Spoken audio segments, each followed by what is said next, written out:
తిరుమల లడ్డూను కల్తీ చేసిన వారిపై చర్యలు తీసుకోవాలని డిమాండ్ చేస్తూ విశ్వ హిందూ పరిషత్ ఆధ్వర్యంలో వికారాబాద్ పట్టణంలో భారీ ర్యాలీ నిర్వహించారు. తిరుమల లడ్డూ కల్తీ నేపథ్యంలో విశ్వ హిందూ పరిషత్ జాతీయ నిరసన కార్యక్రమాలలో భాగంగా బుధవారం వికారాబాద్ జిల్లా కేంద్రంలో విశ్వ హిందూ పరిషత్ ఆధ్వర్యంలో స్థానిక రామ్ మందిరం నుండి ఎన్టీఆర్ చౌరస్తా వరకు భారీ ర్యాలీ చేపట్టారు. ఈ ర్యాలీలో స్వామీజీలు, హిందూ ఐక్యవేదిక సభ్యులతో పాటు పట్టణంలోని హైందవులు పెద్ద సంఖ్యలో పాల్గొన్నారు.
రొట్టె ముక్కలు అంటి తోడు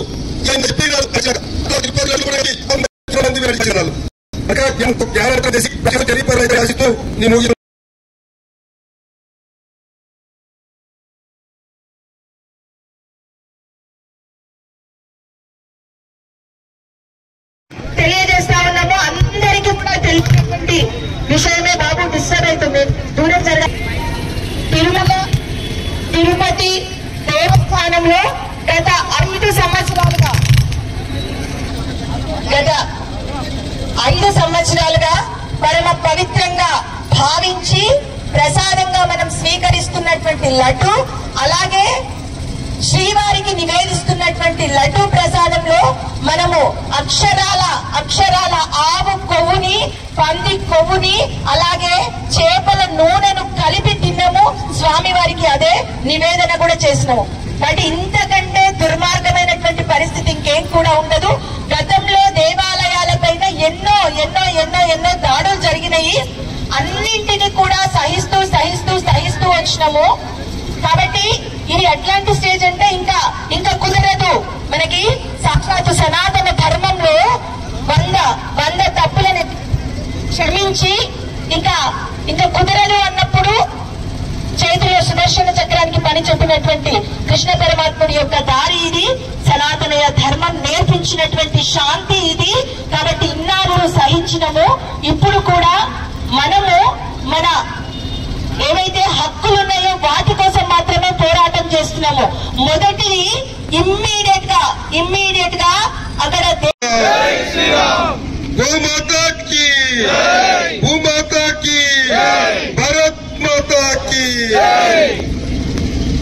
ప్రియమైనటువంటి హైందవ భక్తులందరికీ, ఆత్మ బంధువులందరికీ పాదమున నమస్కారాలు. ముఖ్యంగా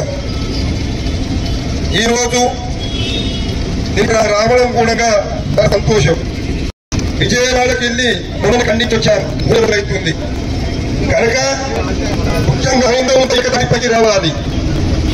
కలియుగ దైవమైనటువంటి శ్రీమన్నారాయణునికి పువ్వు పదార్థంతో కూడినటువంటివి లడ్డును నైవేద్యంగా ఇప్పించాము. ఇందులో మహాపాపం, వారి యొక్క పాపం పడుతుంది. అది తొందరగా తిరుపతి కొండలు, ఏ కొండలు 3 కొండలు ముగిపోయితే ఇప్పుడే లేదు. ఇది కూడా నిగదికయ్యా మనోపరితంగా శివాజీ తగ్గ తయారు కావాలి. ఇంట్లో కావాలి, ప్రతి ఒక్క ఇంట్లో జన్సీ లక్ష్మీబాయిలో తయారు కావాలి. అప్పుడు మన హైందవ ధర్మం నిలబడుతుందన్నమాట. కనుక ప్రతి హిందూ దేవాలయంలో కూడా ప్రతి హైందవులకే ఉద్యోగం ఉండాలి. ముఖ్యమైనటువంటిది అది. ఇతర మతాస్తులను రాజకీయంలో నిలబడితే కూడా ఎన్నుకోవద్దాలను ఎప్పుడు కూడా ఎన్నుకోవద్దు.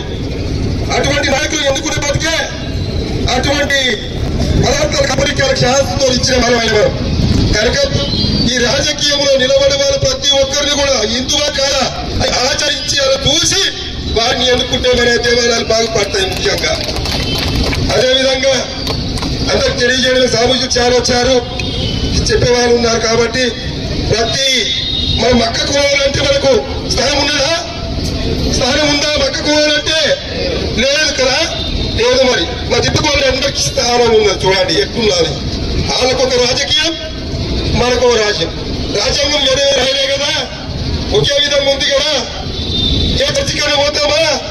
మరి మన వాళ్ళు కృష్ణకి చేద్దానికి ఎందరో వస్తుంటారు, పాస్టర్లు కూడా వస్తుంటారు. పాస్టర్స్ ఎందుకు క్యాన్సర్ పెరిగిస్తున్నారు కాబట్టి వాళ్ళు నోటి వేసుకోవాలి, ఒట్టు పెట్టుకోరు. చూడండి అటువంటి వాళ్ళు ఎవరని మనము అయినవన్నా కాదు. అందుకు ఆలోచించండి. ప్రతి దేవాలయంలో హిందువులు ఉండాలి. మొత్తము అక్కడ ఉన్న ఉద్యోగస్తులంతా హిందువులు ఉండాలి.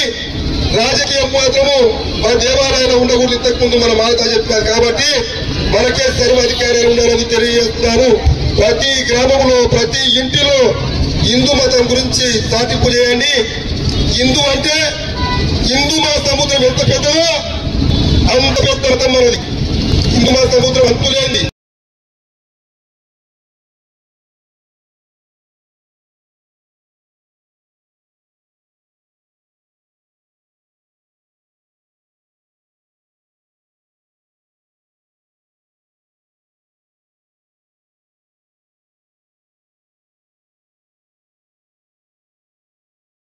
మన దేవాలయాలు మనమే, మన దేవాలయాలను మనమే పాలించుకోవాలి, మన దేవాలయాలను మనమే రక్షించుకోవాలి. అన్ని మతస్థులకు బోర్డులున్నాయి, ప్రతి ఒక్కరికి బోర్డు ఉన్నాయి. మరి మనకు ఒక బోర్డు కావాలన్నా వద్దా? మనకు ఒక బోర్డు ఉండాలన్నా వద్దా? ఈ రాజకీయ పునరావాస కేంద్రాలుగా మార్చినటువంటి దేవాలయాలను పాలించడానికి దేశ వ్యాప్తంగా ఒక బోర్డు అనేది ఉండాలి. అది సనాతన ధార్మిక బోర్డు అనేది ఏర్పాటు చేసుకోవాలి. ఆధ్యాత్మికవాదులను, విశ్వ హిందూ పరిషత్ కార్యకర్తలను, అలాగే ఆర్ఎస్ఎస్ లని, మఠాలను, పీఠాధిపతులను, సామాజిక కార్యకర్తలను చేసి దేశవ్యాప్తంగా హిందువులను, హిందూ ధర్మాన్ని రక్షించే విధంగా ఒక సనాతన ధార్మిక రక్షణ బోర్డు ఏర్పాటు వికారాబాద్ కేంద్రం మేమందరం చేస్తున్నాం. ప్రభుత్వ కబ్జాల నుండి కూడా దేవాలయాలను విముక్తి కల్పించాలని ఈ కేంద్రంగా తెలంగాణలోని ఆలయాల్లో ఒకసారి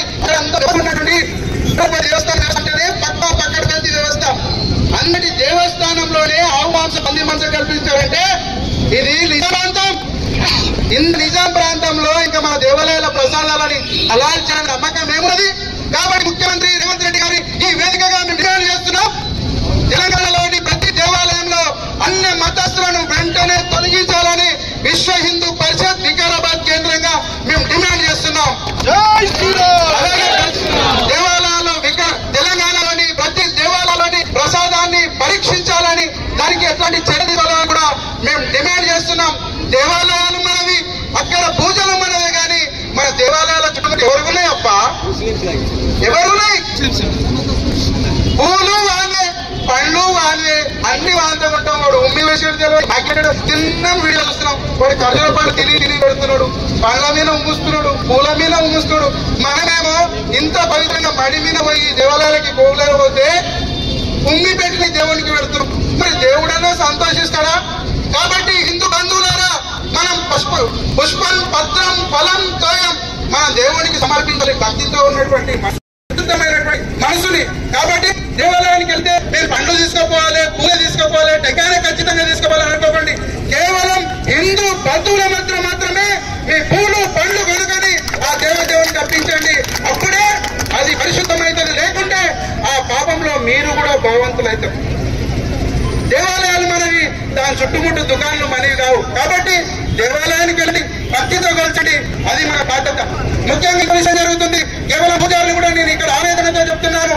ఇక్కడ ఎవరైనా పూజారులు కనుక ఆశ్రయింటుంటే మీరు దేవాలయాలకు వచ్చినప్పుడు అక్కడ వాళ్ళు ప్రధాన మంది వాళ్ళ మతం గురించి ప్రచారం చేసుకుంటుంటే మన దేవాలయాల్లో మనం చెడ్డకోపం పెట్టి కేవలం పైసల్ని చూస్తున్నాం.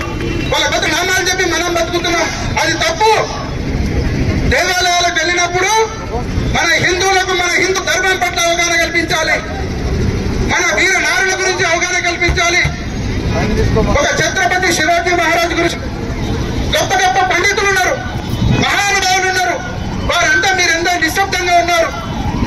మన హిందువులను అణిచివేయించడానికి ప్రతి ప్రార్థనా మందిరంలో హిందువులను ఏ విధంగా అనగదొక్కాలని ప్రతి నిమిషం వారు ఆలోచిస్తుంటే మన వాళ్ళని మనం మెలుకలేకపోతున్నాం. కాబట్టి హిందూ బంధువులారా, నేను పురోహితులకు, అర్చక పురోహితులకు ఒకటే రిక్వెస్ట్ చేస్తున్నా, మీరు దేవాలయాన్ని, ధర్మాన్ని రక్షిస్తామని ఒక సంకల్పం చేయించండి అని మేము ప్రార్థిస్తున్నాం. కాబట్టి హిందూ బంధువులారా, ఇక్కడ ఉన్నటువంటి మీ అందరికి ఒకటే రిక్వెస్ట్ చేస్తున్నా, దేవాలయాలకు వెళ్ళినప్పుడు అక్కడ ఉన్నటువంటి నిలదీయండి. మీరు డబ్బులు ఇస్తేనే మీరు దర్శనం కల్పిస్తున్నారు. నేను మొన్న కాణిపాకం వెళ్తే 100 రూపాయలు ఇచ్చినానికి 100 గజాలు నడుచుడు, ఫ్రీ ఇచ్చినానికి కిలోమీటర్ నడుచుడు, 200 ఇచ్చినానికి 50 గజాలు నడుచుడు, ఇట్లాంటి వ్యవస్థ ఉంది. అంటే కావాలనే హిందువులు డబ్బులు పెట్టాలని ఒక దుస్సంకల్పంతో వాళ్ళని కిలోమీటర్లు నడిపిస్తారు దేవాలయాల్లోనే. ఇది ఎందుకు అంటే హిందువులను దేవాలయాలకు దూరం చేయాలనే ఒక పెద్ద కుట్ర ఈ ప్రభుత్వాలు నడిపిస్తున్నాయి. కాబట్టి ఆ కుట్రని మనం భగ్నం చేయాలి. మన ఒకటే సంకల్పం, హిందూ ధర్మ పరిరక్షణే. ప్రాణాలైనా అర్పిద్దాం, హిందుత్వాన్ని రక్షిద్దాం. ప్రాణాలైనా అర్పిద్దాం, ప్రాణాలైనా అర్పిస్తాం,